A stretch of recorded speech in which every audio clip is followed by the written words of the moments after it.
Successful Escapes, number 19. Hello, I'm HG Tudor. I'm conveying to you another successful escape to enable you to know how it's done, to draw enthusiasm and succor from other people who've achieved it. This time, RG relates her escape and has asked me to narrate it for her. I discovered your work last year while struggling with the collapse of my marriage and coming to understand the psychological danger both my children and I were in. It is, perhaps, important to contextualize my story by stating two factors that are of significance to me up front. Number one, I am an experienced mental health professional who works with and researches people with disorders of self and routinely trains health professionals in clinical work.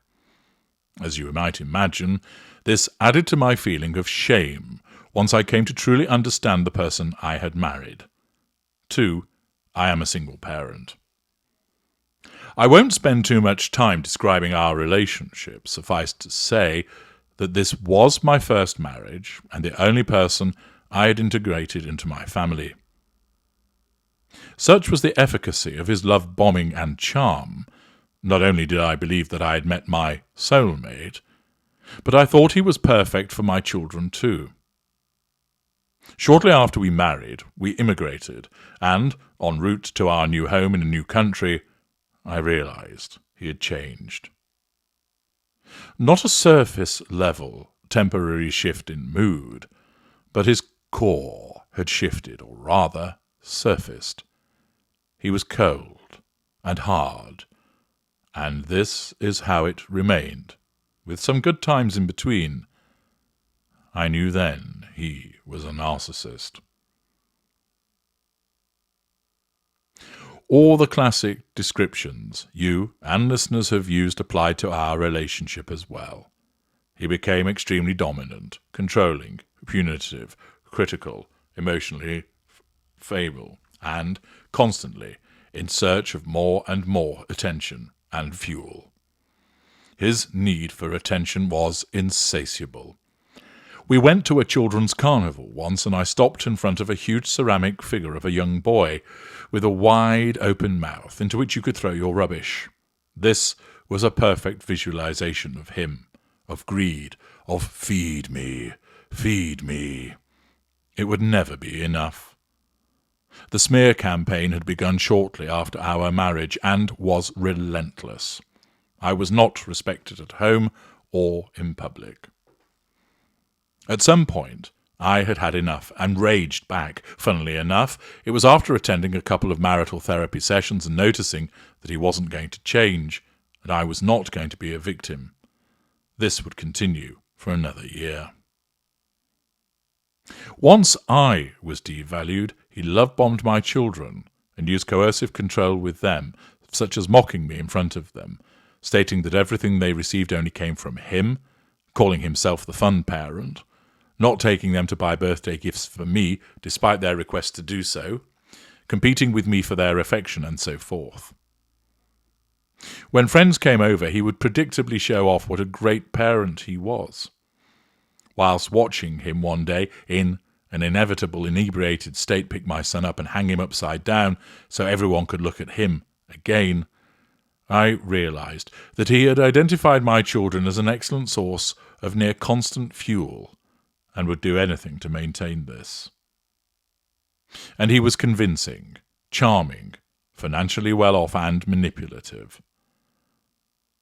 I had also started to listen to your podcast by this point, and you were clear, HG. It would not change.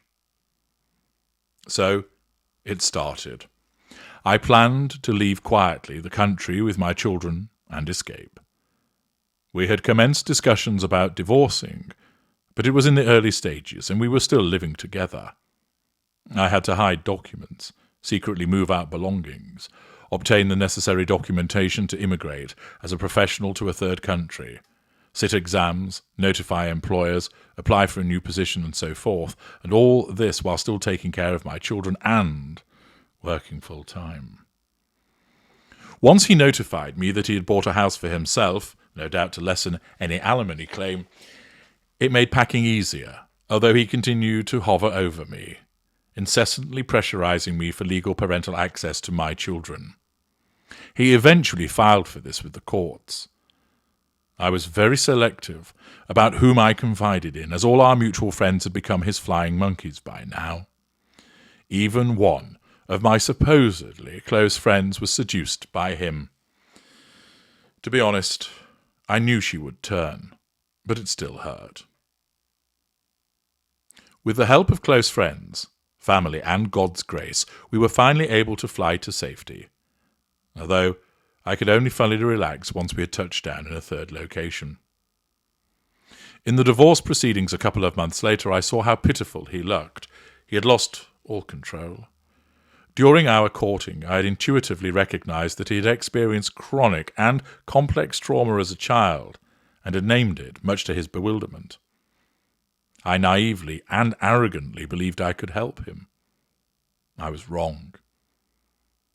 I do still feel empathy for the sad little boy who had been so badly damaged and whose mother did not protect him. I still wish him well, as long as it is from a distance.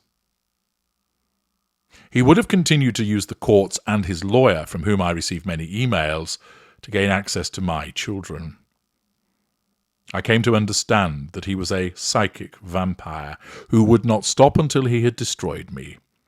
I knew that while we remained in his reach, he would continue until he had impaired my relationship with my children.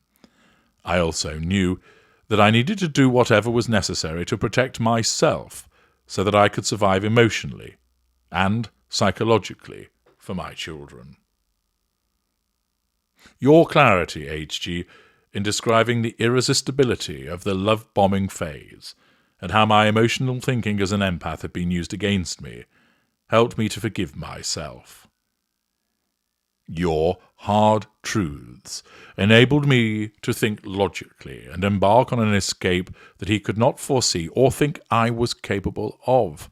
I needed the firmness, hard truths, and certainty of your convictions to help me plan and follow through without deviating, owing to emotional thinking or succumbing to the pain of the multiple betrayals experienced.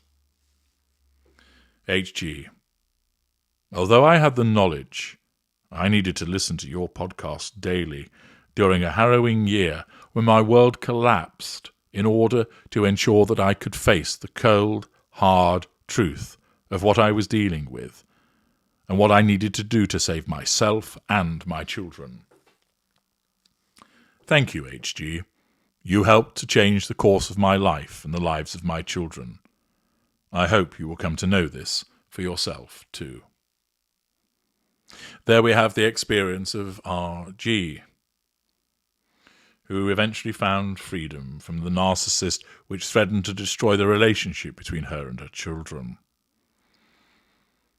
If you would like to share your story of a successful escape, then all you need do is send a video or an audio or a written submission for me to narrate on your behalf to narcissist1909@gmail.com, and you may also be included in this series. I'm HG Tudor. Thank you for listening.